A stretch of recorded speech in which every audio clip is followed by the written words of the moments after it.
Isn't it crazy that Sylvester Stallone is still in good enough shape that he can suplex a house? Or murder his way through a Mexican cartel like an unhinged Batman in the streets of Gotham? Well, Stallone isn't just chiseling abs, he's back in Rambo, Last Blood, chiseling revenge into every deserving bastard that wronged him. Though it doesn't help that you still can't understand what the fuck he's saying. Stallone still speaks in cursive while sober, so some of the line delivery is a little off. Stallone's first lines in this movie, I didn't understand what the hell he was saying, like I was holding a conversation with my sleeping brother. Nonetheless, this time is the last time. For the last time. And in Rambo Last Blood, he has adopted a niece and is very protective of her. And after defeating high school, and with her thirst for knowledge unquenched, Rambo's niece seeks out the reason for her father leaving. And that goes about as well as you imagine it to, and she falls in with the wrong crowd down in Mexico. Cue the pissed off internet and Rambo doing what Rambo does best. The story to this film is completely unnecessary. The previous entry, simply titled Rambo, was awesome. Brutal in all the right ways that would give Eli Roth a stiffy, and while it was a little far-fetched for Rambo to be out in the middle of then Burma, we got the delightful 50 caliber scene, so I forgive it. And the ending concluded in what I thought was perfect for the series. Well, it turns out Stallone can't refuse a paycheck, and here we are with Rambo harnessing his inner Kevin McAllister and home aloneing his farm. Every gun, knife, explosive, trap, etc. When you see them at some point in the movie, it's foreshadowed with the biggest grin. Which is a negative, I suppose, because the trailer reveals not only the major plot points, but some of the fun at large, so you would be doing yourself a favor to avoid those like a companion during the Black Plague. Though they don't show all of the gore, which overflows more than Sonya Blade on her menstrual cycle, this movie does not hold back. For example, the only time Rambo uses an automatic rifle is to check the double tap rule. The shot was superfluous.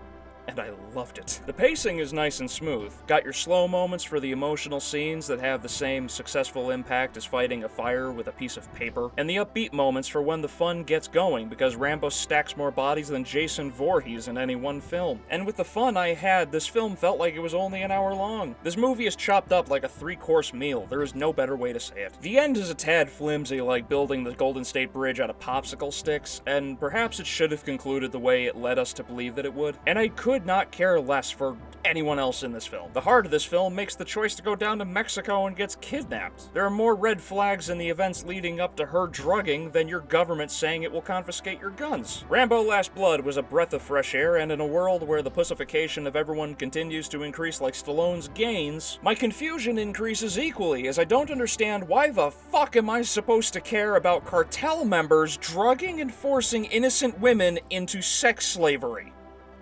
This film was a bloody fun time that had the audience and I chuckling through the bits. Performances are good enough, the gore is an anatomy lesson in dissecting people with anger, the special and practical effects are awesome, much more of an enjoyment over quality kind of film, so I may in fact be cheating here just a little bit, but the quality I believe is still good enough that I will give Rambo Last Blood my approval. Now I have to figure out whether or not to give Ad Astra my approval, or toss it in the bin with numerous other pretentious shitfests.